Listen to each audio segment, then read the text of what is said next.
സൗബിന്റെ ഒരു cinema OTT release ചെയ്തിട്ടുണ്ട്. മച്ചാന്റെ മാലാക എന്നാണ് സിനിമയുടെ പേര്. ശരിക്കും മച്ചാന്റെ വടയക്ഷി എന്നാണ് പേരിടേണ്ടത്. അത് നിങ്ങൾ കാണുകയാണെങ്കിൽ, ഈ സിനിമ കാണുകയാണെങ്കിൽ നിങ്ങൾക്ക് മനസ്സിലാവും. സിനിമ എന്നൊന്നും വിളിക്കാൻ പാടില്ല. സിനിമ എന്ന് വിളിച്ചു കഴിഞ്ഞാൽ സിനിമ പോയി ആത്മഹത്യയും. അത്രയും കിടിലം പടമാണ്. പിന്നെ ഞാൻ അതിന്റെ പിന്നാലെ തൂങ്ങേണ്ടി വരും. ഒരു നിർഗുണ നിർവികാര സീരിയൽ എന്ന് വേണമെങ്കിൽ പറയാം. ആൻഡ് ഇതിന്റെ ഡയറക്ടർക്ക് സീരിയൽ എടുക്കാൻ നല്ല കഴിവുണ്ട്. I basically appreciate that bro. So നമുക്ക് ഒരു KSRTC ബേസ്ഡ് പടം, ഇതിൽ നമ്മുടെ നായകൻ KSRTCയിലെ കണ്ടക്ടറാണ്. KSRTC ബേസ്ഡ് പടം പറയുമ്പോൾ ഓർഡിനറി ആണ് നമ്മുടെ മനസ്സിലോട്ട് വരിക. ഇത് ഓർഡിനറിക്ക് പകരം റാഖേൽ മകൻ കോര വൈബാണ് തരുന്നത്. റാഖേൽ മകൻ കോരയില് പടം പന്നപ്പടമാണെങ്കിലും മെറിൻ വെറുപ്പിച്ചിട്ടില്ല.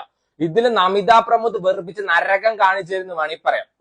ഇതിന് ഡയറക്ടർക്ക് സീരിയൽ എടുക്കാനെ കഴിവ് പറയാൻ കാരണം അതിക്രൂരയായ നായിക, അതിലും ക്രൂരയായ നായികയുടെ അമ്മയായ ശാന്തി കൃഷ്ണ.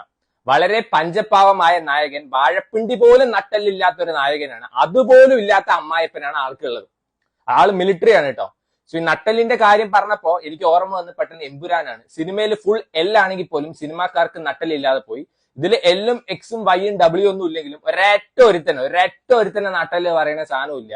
ഈ നായകന് എന്ത് പറ്റും എന്നൊക്കെ പറഞ്ഞ് ക്വസ്റ്റ്യൻ മാർക്കിൽ വെള്ളിയാഴ്ച നിർത്താൻ പറ്റുന്ന എപ്പിസോഡ് എടുക്കാനുള്ള കാര്യങ്ങളൊക്കെ ഇതിലുണ്ട്. എന്റെ പൊന്നെണ്ണ സീരിയലായിട്ട് എടുക്കായിരുന്നില്ലേ?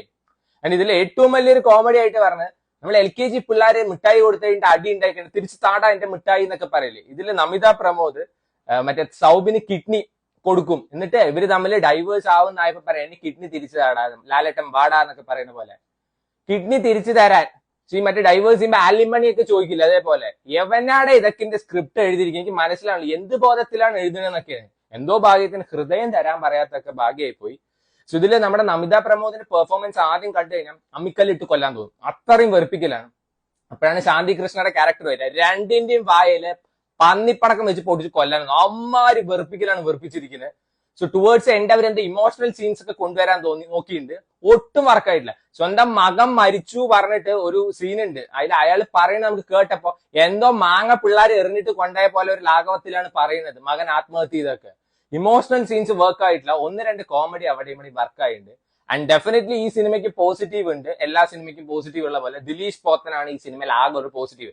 ഈ സിദ്ദിഖിനെയൊക്കെ പറയാൻ പറ്റുന്ന പോലത്തെ നടനാണ് ദിലീഷ് പോത്തൻ. പടം തനി കൂറപ്പടമാണ്. ഈ ആൾക്ക് കൊടുത്ത ക്യാരക്ടർ ആൾ വൃത്തിയായി ചെയ്യുന്നുണ്ട്. ഇതിലും നന്നായിട്ട് തന്നെ ചെയ്യുന്നുണ്ട്. ആമസോൺ പ്രൈമിൽ അവൈലബിൾ ആണ്. യൂഷ്വലി സൗബിന്റെ പടത്തിൽ എന്തെങ്കിലും ഉണ്ടാവും, മിനിമം ക്വാളിറ്റി ഉള്ള പടമാണ്. ഇതിൽ സൗബിന് ഒരു നിർവികാരം ഉള്ള ഒരാളാണ്. ഒരൊറ്റ എക്സ്പ്രഷൻ ആളുടെ മുഖത്തില്ല. സോ എന്തിന് ഇങ്ങനത്തെ പടങ്ങൾ ചെയ്യുന്നു എനിക്ക് അറിയില്ല. സൗബിന് പ്രോപ്പറായിട്ട് ഡയലോഗ് പോലും പറയില്ല. സോ എനിക്ക് ഒട്ടും വാക്കാവാത്ത പടമാണ്. ഇതും ഇഷ്ടപ്പെടുന്ന ആൾക്കാരുണ്ടാവും. ആമസോൺ പ്രൈമിൽ അവൈലബിൾ ആണ്. If you have time, try it.